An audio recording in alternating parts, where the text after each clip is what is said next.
alim ulama dan juga Bapak dan Ibu sepuh rahimakumullah, puji dan syukur alhamdulillah pada malam hari ini kita akan melanjutkan lagi kajian kita, di mana ini adalah kajian malam bukan pekan pertama ya, tapi kebetulan beliau berhalangan yang harusnya mengisi hari ini, jadi kita bisa melanjutkan kajian tarjih kita untuk di pekan yang ketiga atau keempat ya. Mudah-mudahan semuanya senantiasa diberikan kesehatan oleh Allah sehingga kita bisa mengikuti kegiatan ini dengan sebaik-baiknya. Salawat dan salam semoga tetap tercurahkan kepada Nabi akhir zaman Muhammad Sallallahu Alaihi Wasallam, pemimpin umat Islam yang senantiasa kita jadikan suri tauladan dalam kehidupan kita baik pagi, siang maupun malam. Bapak dan Ibu, para sepuh rahimakumullah, sebelum kita lanjut ke materi yang baru, saya ulangi lagi materi di pertemuan yang sebelumnya, di mana kita sudah membahas kajian awal tentang Toharoh minal hadas menurut HPT. Untuk bagian yang pertama yaitu mengenai kitabul wudu, tentang masalah wudu, di mana saya ulangi lagi, dalam masalah wudu ini ada beberapa hal yang didiskusikan oleh para ulama. Yang pertama adalah fi dalili ala wujubiha, tentang dalil mengenai kewajiban untuk melakukannya. Kemudian wa alaman tajib, kepada siapa wudu itu diwajibkan. Kemudian wa mata tajibu, kapan diwajibkannya. Itu pembahasan yang pertama, masalah dalil. Kemudian pembahasan yang kedua adalah fi ma'rifati af'aliha, tentang bagaimana cara melakukannya wudu itu. Kemarin kita sudah sampai sini walaupun masih di awal-awal.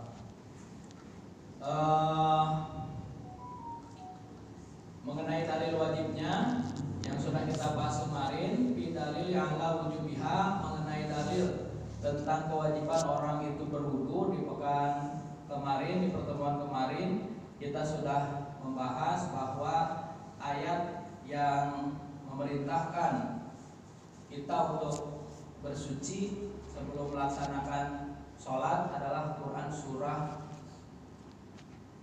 Al-Maidah ayat 6, di mana mengenai permasalahan surah Al-Maidah ayat 6 ini, mengenai kalimat idza kuntum ila sholat, apabila kamu hendak mendirikan sholat, itu ada dua pendapat ulama. Yang pertama adalah perintah tentang wudu itu adalah perintah untuk berwudu inda kulli sholatin, setiap kali akan sholat. Jadi setiap kali akan sholat maka harus berwudu. Misal pun kita masih punya wudu sholat maghrib, datang sholat isya, menurut pendapat yang pertama harus wudu lagi. Jadi perintahnya itu berlaku kepada setiap kali akan sholat. Pendapat ini adalah pendapat Imam Malik dan teman-temannya, bahwa idza kuntum ila sholat, apabila kamu hendak mendirikan sholat itu artinya maknanya adalah setiap kali akan sholat maka wudu, terlepas apakah dia itu berhadas atau tidak berhadas. Nah, pendapat yang kedua adalah pendapatnya Imam Asy-Syafi'i yang mengatakan bahwa idza kuntum ila sholat, apabila kamu hendak mendirikan sholat itu maknanya adalah liman ahdasa, hanya untuk orang yang berhadas saja. Jadi orang yang berhadas maka diseru oleh ayat ini. Kalau tidak berhadas maka tidak diseru, artinya tidak ada kewajiban untuk wudu. Contoh tadi misalnya kita masih punya wudu untuk sholat maghrib, kemudian datang sholat isya, kita belum berhadas, ya sudah, tidak usah wudu lagi menurut Imam Asy-Syafi'i. Nah, kemudian ditarjih oleh majelis tarjih. Nah, Nah, jadi tugas majelis tarjih itu adalah memilih pendapat mana yang paling kuat. Nah, jadi inilah yang dilakukan oleh majelis tarjih, ditarjih oleh majelis tarjih dari dua pendapat itu, maka dipilih pendapatnya Imam Asy-Syafi'i bahwa idza kuntum ila sholati, yang kita amalkan adalah liman ahdasa, kalau orang yang berhadas saja maka dia itu wajib wudu. Kalau tidak berhadas maka tidak harus wudu. Mengenai dalilnya, kemarin idza kuntum ila sholati faghsilu wujuhakum wa aydiyakum ilal marafiq, basuhlah wajahmu dan tanganmu sampai ke sikut, wamsahu bi ru'usikum wa arjulakum ilal ka'bain. Ya, sapulah kepalamu dan basuhlah kakimu sampai mata kaki. Kemudian yang menjadi harus kita perhatikan dalam ayat ini adalah kalimat pamsahu dan paksilu. Jadi ada dua isyarat dari Allah dalam ayat ini. Yang pertama adalah perintah untuk membasuh. Paksilu wujuhakum, basuhlah wajahmu. Basuh itu artinya dibasuh, airnya dibasuh, airnya dibawa, bil air dibawa. Nah, itu namanya dibasuh. Nah, ada juga dalam ayat ini pamsahu, sapulah. Nah, yang disebut sapu itu beda dengan basuh. Kalau sapu ambil air, buang airnya, sapu. Nah, jangan salah, biasanya kadang-kadang apalagi kalau perempuan atau ibu-ibu takut mungkin kerudungnya basah, akhirnya wajah harusnya paksilu, harusnya dibasuh, disapu, ambil air, buang, biar dikeringkan. Nah, karena takut basah misalnya kerudungnya. Nah, isyarat ini tidak boleh diabaikan bahwa ada bagian yang dibasuh, ada bagian yang disapu. Nah, kita baca dulu. Sekarang kita masuk ke seperti yang kemarin sudah kita bahas, beberapa hal diantaranya adalah mengenai permasalahan yang kedua, yaitu masalah bagaimana cara kita melakukannya, atau bi ma'rifati alaiha, bagaimana cara kita melakukan wudu itu. Nah, Bapak dan Ibu, para sepurematullah, kita baca dulu matan atau teks HPT ya tentang wudu.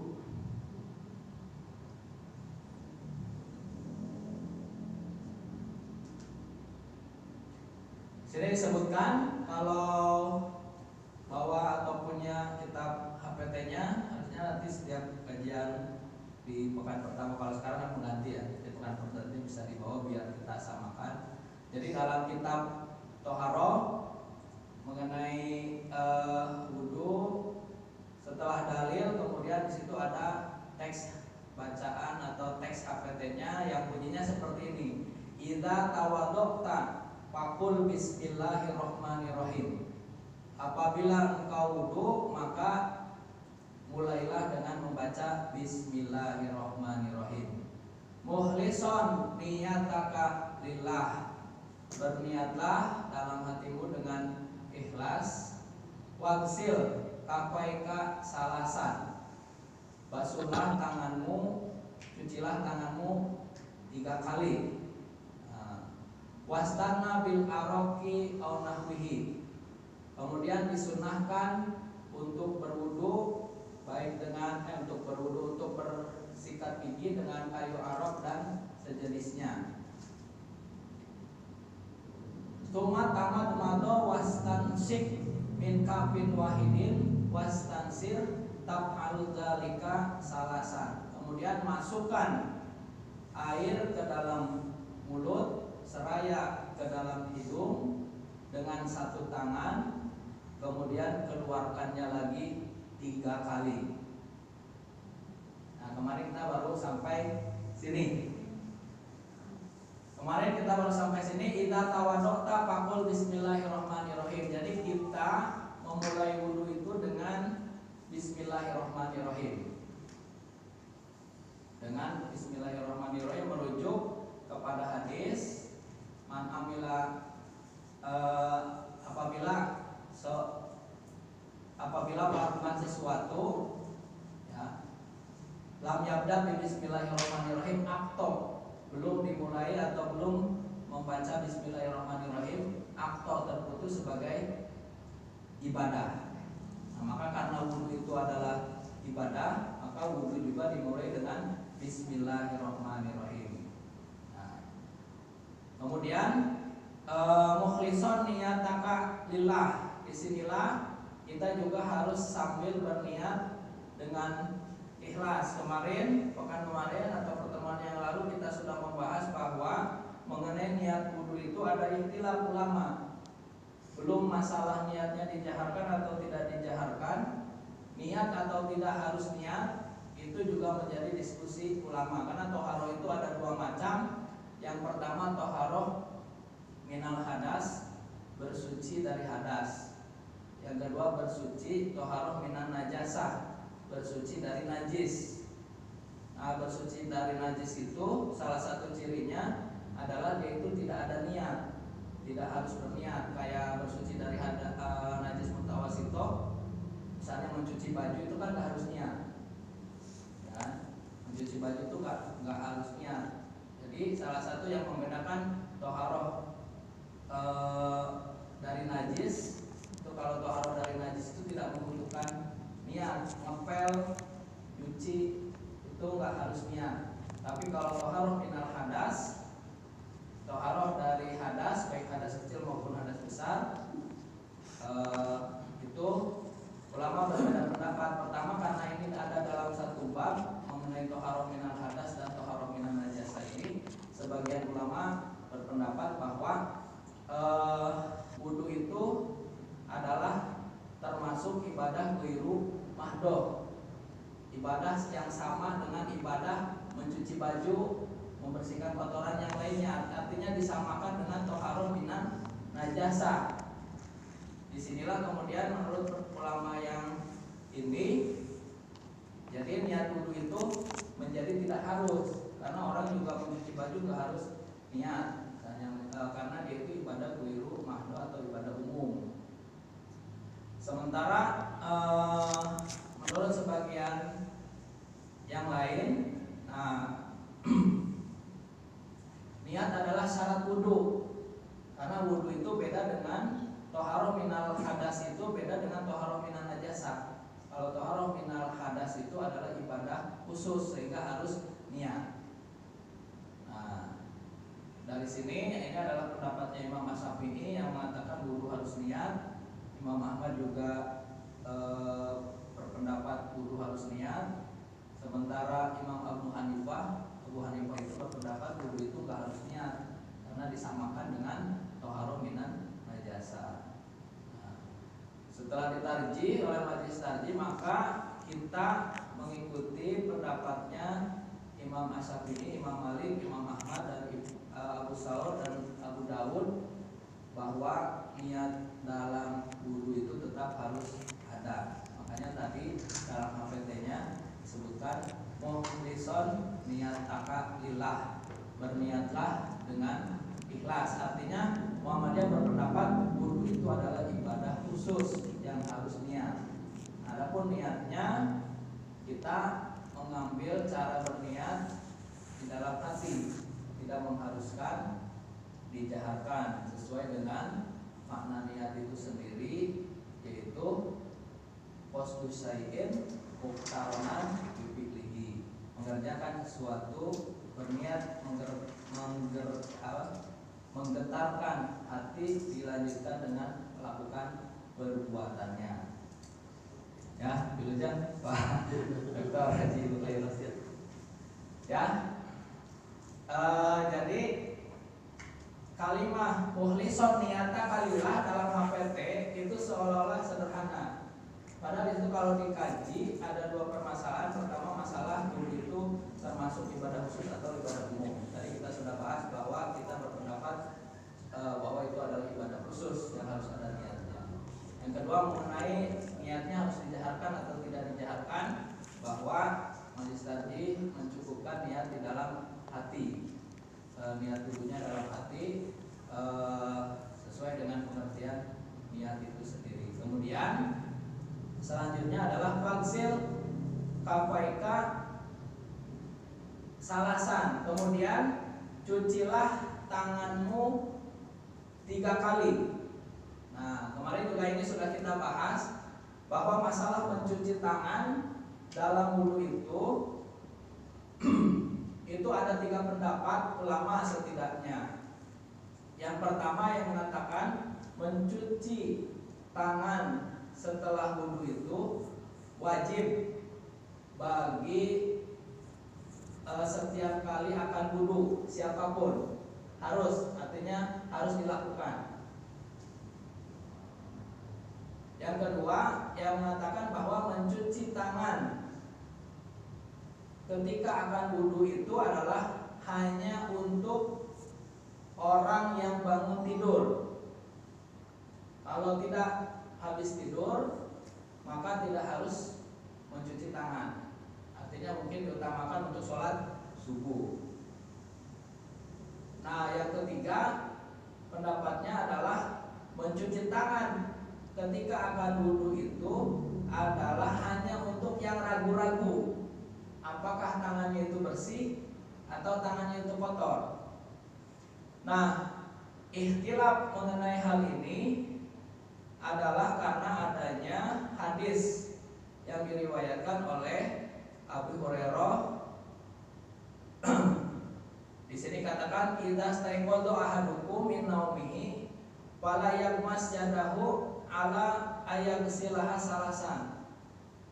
Apabila seorang di antaramu bangun dari tidurnya, maka jangan sampai tangannya itu tidak dicuci 3 kali. Fa innahu la yadri aina batat yadahu. Sesungguhnya dia tidak tahu kemana tangannya itu bergerak ketika dia itu tidur. Nah, isyarat inilah yang kemudian menjadi orang yang harus orang yang berwudu apabila dia itu apabila dia itu selesai tidur maka dia harus mencuci tangan. Menurut pendapat ini kalau tidak setelah tidur atau tidak tidur maka tidak harus mencuci tangan. Nah, sementara dalam HPT disebutkan faksil KPK salasan, basuhlah tanganmu 3 kali. Artinya di sini kita berpendapat mengambil pendapat bahwa mengenai mencuci tangan ketika akan berwudu itu adalah dilakukan sunnah ya, karena ini adalah hadis, jadi sunnah baik habis tidur maupun tidak habis tidur. Ya, kalau tadi yang mewajibkan habis tidur saja, ada yang mengatakan kalau ragu-ragu saja, ada yang mengatakan ya selalu harus mencuci tangan.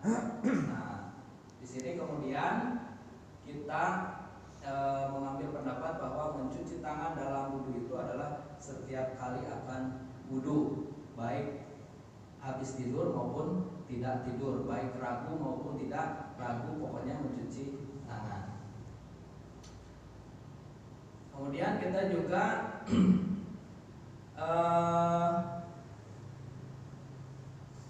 kemarin sampai berkumur, ya. Ikhtalafu fil madmadati wal istinsyaqi fil wudu. Nah, orang berbeda pendapat tentang istinsyak dan istinsar dalam wudu. Taman mado memasukkan air ke dalam mulut dan kemudian memasukkannya ke dalam hidung dan kemudian mengeluarkannya lagi. Nah, hal ini karena orang mengartikan kalimat tadi yang tadi disebutkan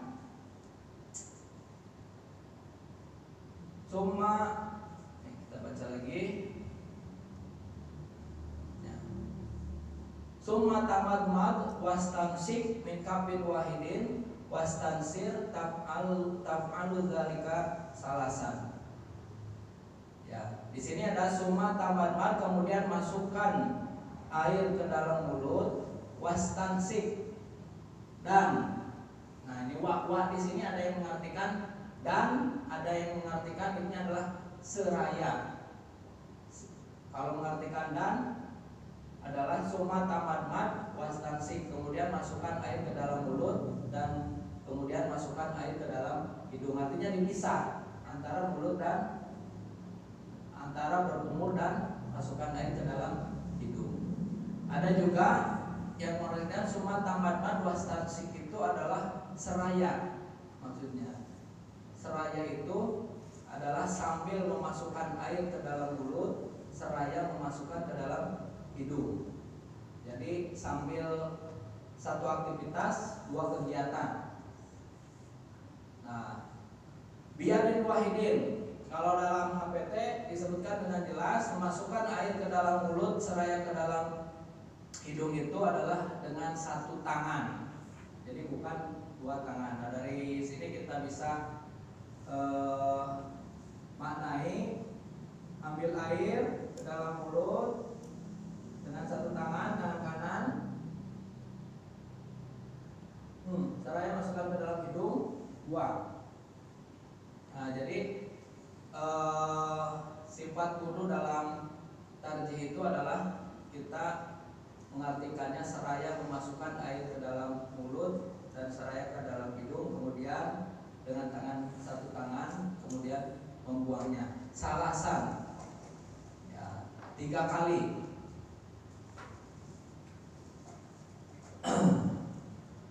Kemudian sumaksir wajhaka salasan. Nah, kemudian basuhlah wajahmu 3 kali. Nah, berdua ini adalah kita lanjut lagi, kemarin baru sampai situ. Sekarang kita membasuh wajah. Membasuh wajah, kita baca dulu. Ittafaqal ulama ala anna ghuslul wajhi bil jumlati min faraidil wudu. Ulama sepakat bahwa membasuh wajah dalam berwudu itu adalah bagian daripada kewajiban orang yang berwudu. Membasuh, bukan mengusap, jangan lupa membasuh, ya. Airnya di bawah. Liqouli ta'ala, karena ada firman-Nya, faghsilu wujuhakum, basuhlah wajahmu. Nah, wahtalafu minhu fi salasati mawadi'in.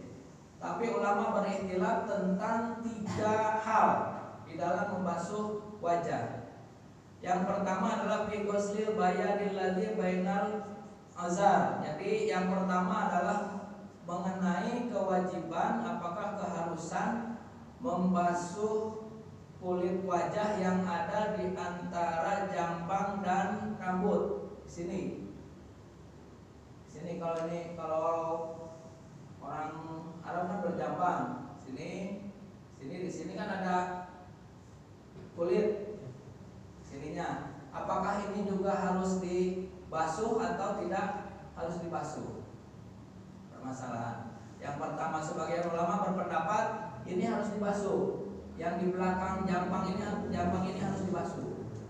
Sebagian yang lain tidak harus, karena wajah itu adalah min mana binti sa'ri, dari batas tubuhnya rambut. Kalau pengertian wajah itu sebetulnya min mana binti sa'ri, dari batas tubuhnya rambut, sehingga di sini menjadi masalah karena batasnya ada di sini. Nah, masalah yang kedua adalah bigosli mastadala min alihya, mengenai mengalirkan air ke janggut. Apakah harus atau tidak janggut itu terkena oleh air bagi yang berjanggut. Wafi tahlil lihya, dan yang ketiga adalah mengenai keharusan menyela-nyela janggut. Pendapat bahwa kulit tak berbulu antara japang dan telinga termasuk wajah. Menurut Imam Malik bahwa kulit antara japang dan telinga ini adalah termasuk wajah, jadi harus dibasuh. Nah, sementara Abu Hanifah juga memasukkannya ke dalam bagian daripada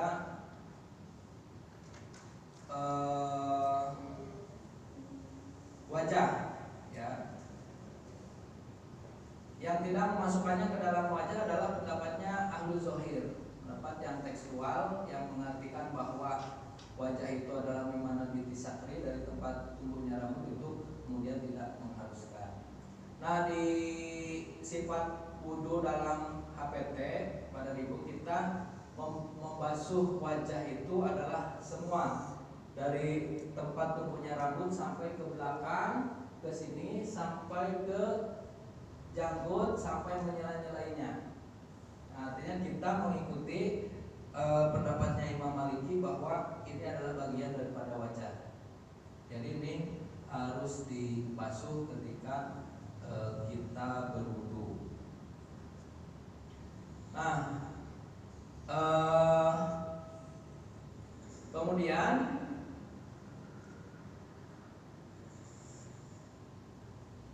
apakah membasuh wajah, ya, apakah membasuh wajah itu dilakukan dengan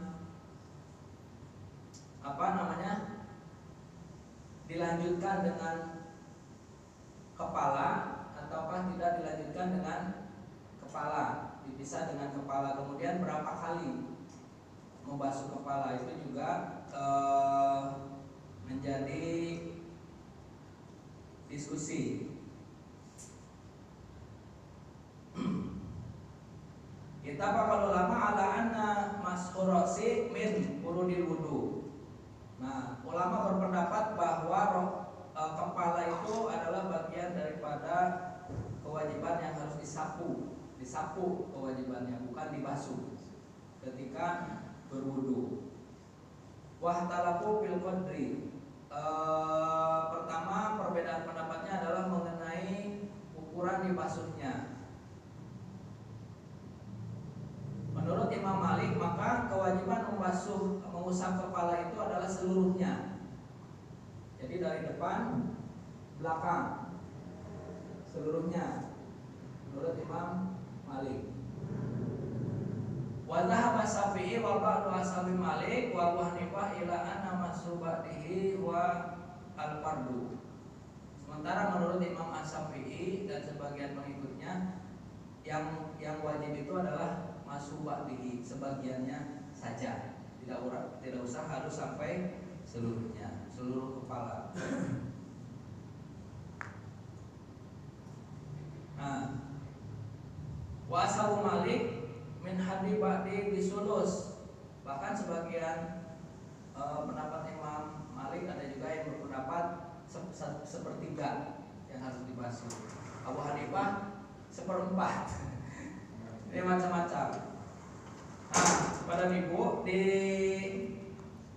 sifat wudu dalam kaifiyah wudu di tarjih, kita mengambil pendapat yang pertama bahwa membasuh kepala, mengusap kepala itu adalah seluruhnya. Jadi dari depan ke belakang, kemudian ke depan lagi. Nah, ini dilakukan, mengusap ini dilakukan setelah kita membasuh tangan.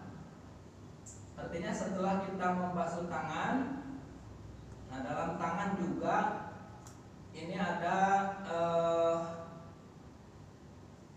kesepakatan ulama bahwa membasuh tangan ini adalah bagian dari wudu, tapi juga ada ikhtilaf. Ikhtilafnya adalah mengenai faghsilu wujuhakum wa aydiyakum ilal marofik. Di situ disebutkan wa aydiyakum, tanganmu, ilal marofik, sampai ke sikut. Nah, ulama sepakat bahwa membasuh tangan itu adalah dimulai dari telapak tangan. Nah, ini menjadi harus kita perhatikan, karena kalau kita wudhu di airnya keran. Nah, banyak juga kita menemukan atau kadang-kadang mungkin juga lupa, hati-hati wudhunya dari sini dulu, dari sikut dulu baru ke depan. Padahal ulama sepakat yang namanya membasuh tangan itu adalah dari depan ke belakang sampai ke sikut. Nah, adapun ikhtilaf ulama adalah apakah sikut ini harus termasuk yang dibasuh atau cukup sampai menyentuh sikutnya saja, tidak semua sikut terbasuh. Nah, hal ini karena ada istirok, ada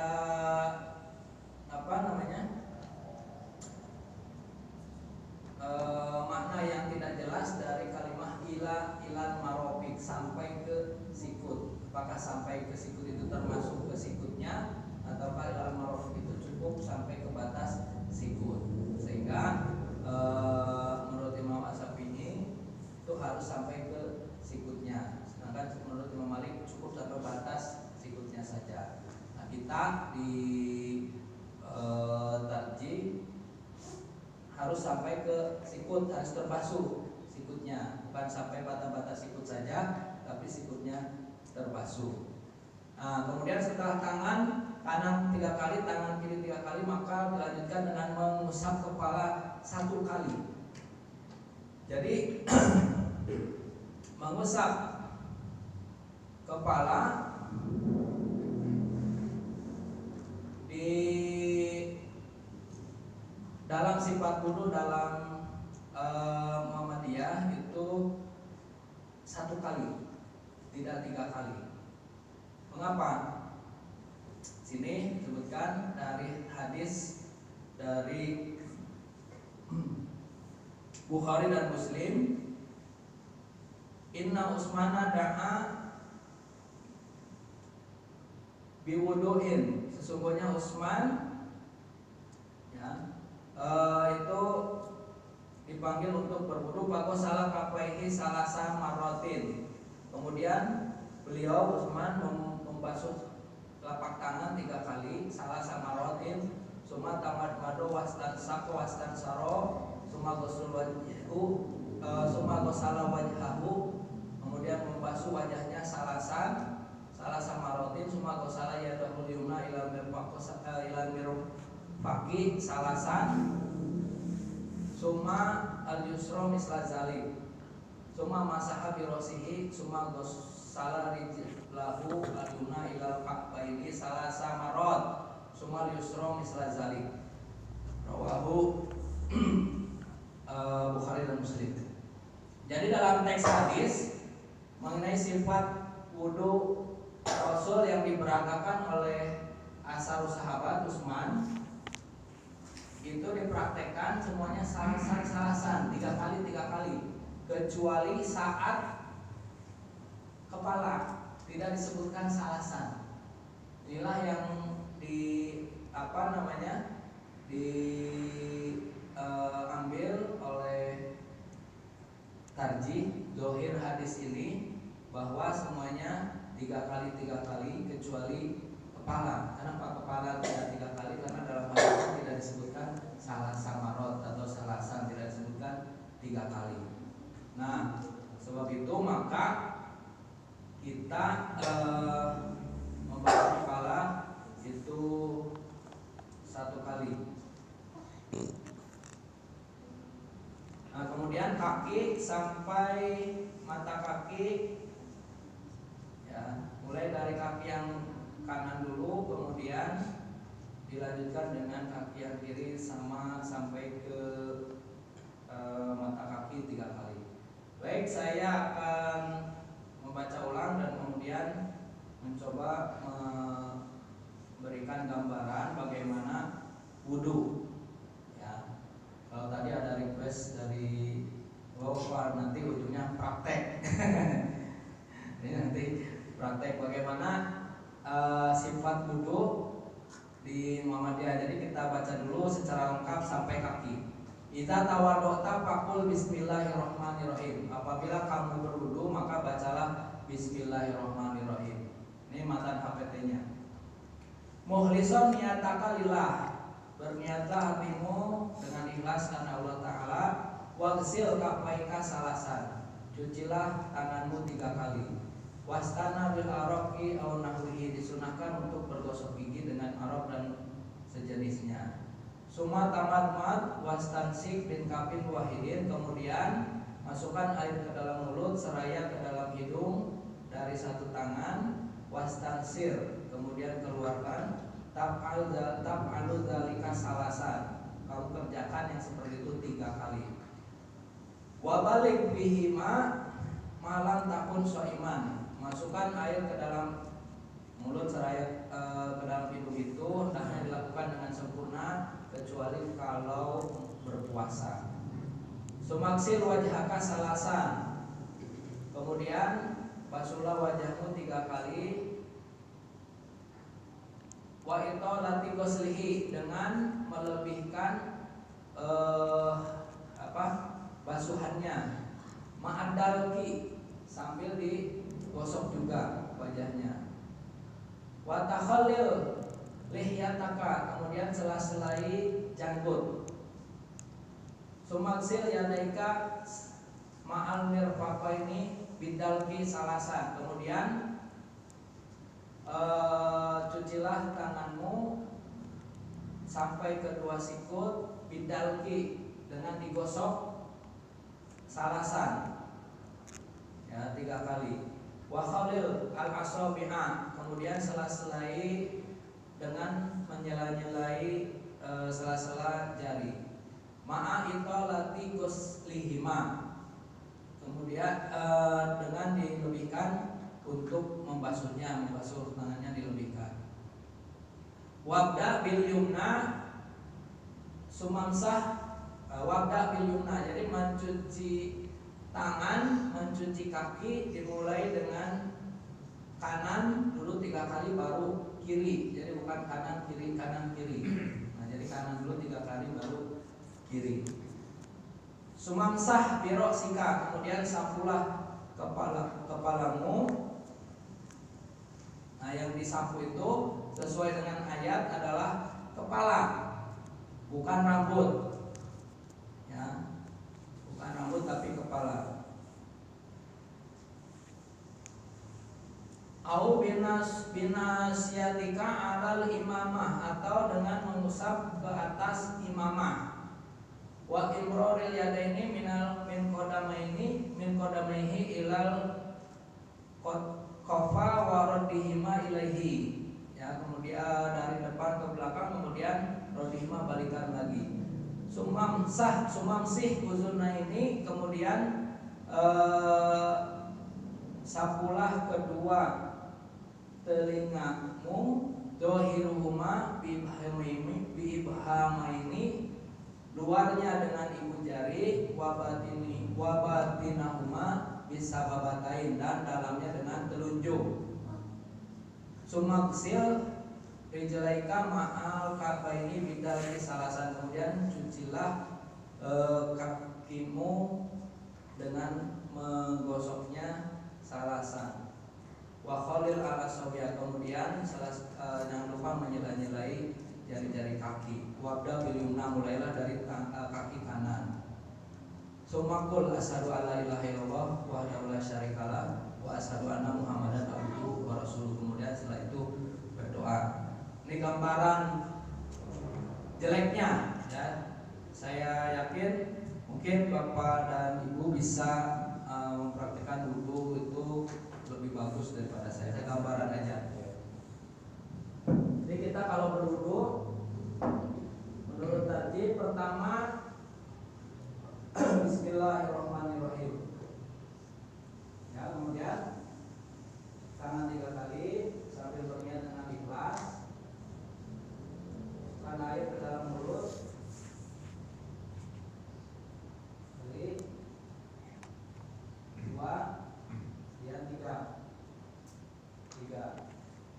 Kemudian wajah bila air basuh, bukan dibuang, nggak boleh dibuang, ini harus dibasuh.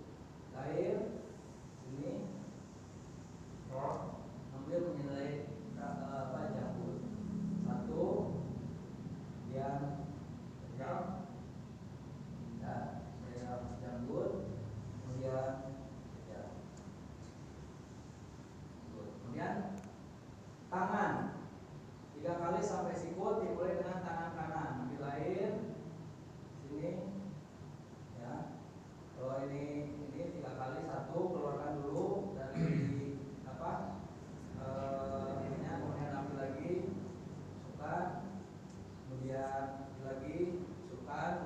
kiri.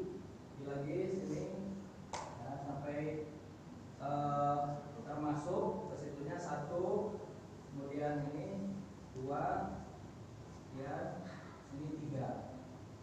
Ambil air, buang, ya. Kepala dari depan ke belakang, kemudian ke depan lagi.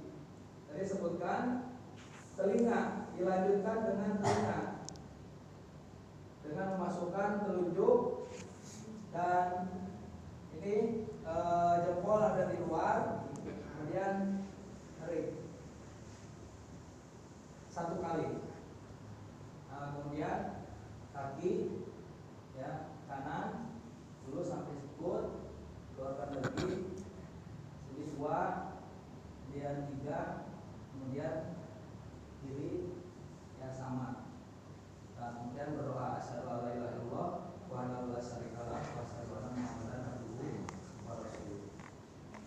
Nah, jadi khususnya pengambilan air yang tadi, perintahnya kepala dan telinga itu disapu, bukan dibasuh. Termasuk telinga, jadi bukan, tapi cukup disapu 1 kali.